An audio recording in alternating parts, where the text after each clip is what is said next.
بالله من الشيطان الرجيم. بسم الله الرحمن الرحيم. ما كان للنبي والذين آمنوا أن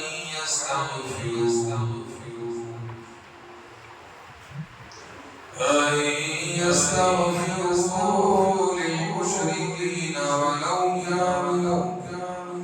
ولو كانوا أولي قربى من بعد ما تبين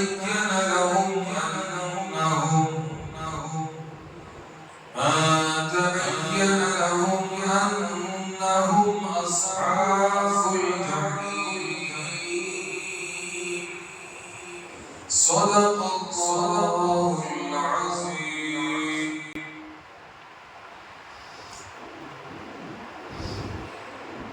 پیغمبر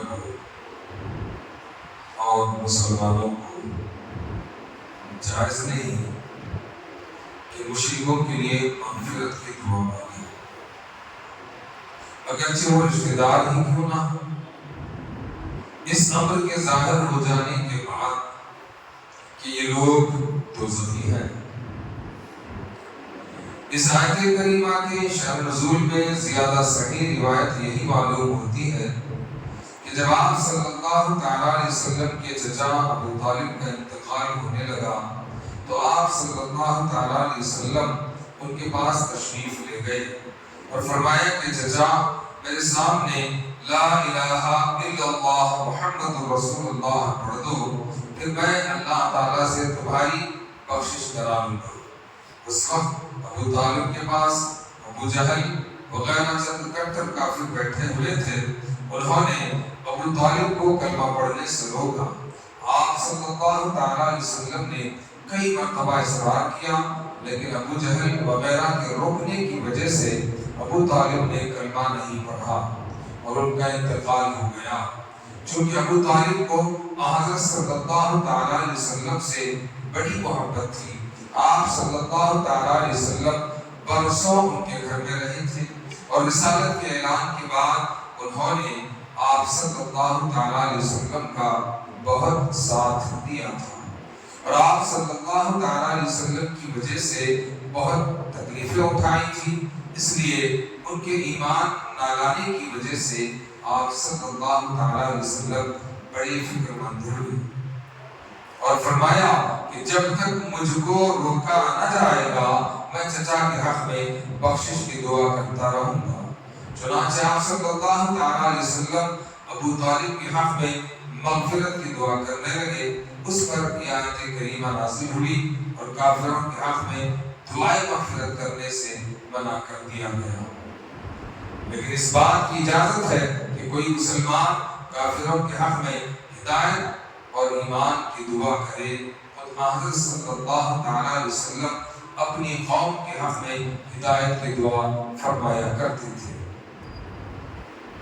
جیسا کہ اس آیت پاک کے شأن نزول میں جو روایت بیان کی گئی ہے، بالکل اسی طرح سے ملتی ہوئی روایتیں امام مسلم سے جو کہ حضرت ابو ہریرہ رضی اللہ تعالیٰ عنہ سے روایت ہے، اور امام بخاری سے حضرت ابو سعید خدری رضی اللہ تعالیٰ عنہ سے روایت ہے، اسی طرح کا مفہوم ملتا ہے۔ اور ساتھ ہی ساتھ ایک اور روایت ہے جو کہ مسند امام احمد کی ہے، جس میں یہ بیان کیا گیا ہے کہ ایک مرتبہ آقائے دو جہاں صلی اللہ تعالیٰ علیہ وسلم صحابہ کرام کی ایک بڑی جماعت لے کر، جس میں تقریباً 100 نہیں بلکہ 1000 سے زائد سوار تھے، آپ صلی اللہ تعالیٰ علیہ وسلم کے ساتھ سفر میں آپ صلی اللہ تعالیٰ علیہ وسلم ایک مقام پر رکے اور وہاں پر کچھ دیر تک دعائیں کرتے رہے دور جا کر کے، اور پھر وہیں سے آپ صلی اللہ تعالیٰ علیہ وسلم رونا شروع کیے اور آپ کا رونا دیکھ کر کے دیگر صحابہ کرام رضوان اللہ تعالیٰ علیہ اجمعین نے بھی رونا شروع کر دی۔ اس کے بعد آپ خاموش ہوئے اور واپس تشریف لائے۔ آپ کی تشریف لانے کے بعد صحابہ کرام نے پوچھا کہ یا رسول اللہ کیا بات ہے کہ آپ اس وادی میں گئے اور وہاں پر آپ جو ہے زار و خطار رونے لگے۔ آپ کا رونا ہمیں بھی رونا دلا دیا کہ ہم بھی رونے لگ گئے. آپ وہاں رو رہے تھے, ہم یہاں رو رہے تھے, اس لیے کہ آپ رو رہے ہیں. آپ کے رونے کا سبب کیا ہے؟ تو آپ صلی اللہ علیہ وسلم نے فرمایا جس وادی کی طرف میں گیا تھا, جہاں تم سب کو روک کر کے یہاں سے میں جو آگے گیا تھا, اس وادی میں میری ماں آمنہ کی خبر ہے. آمنہ کی خبر ہے.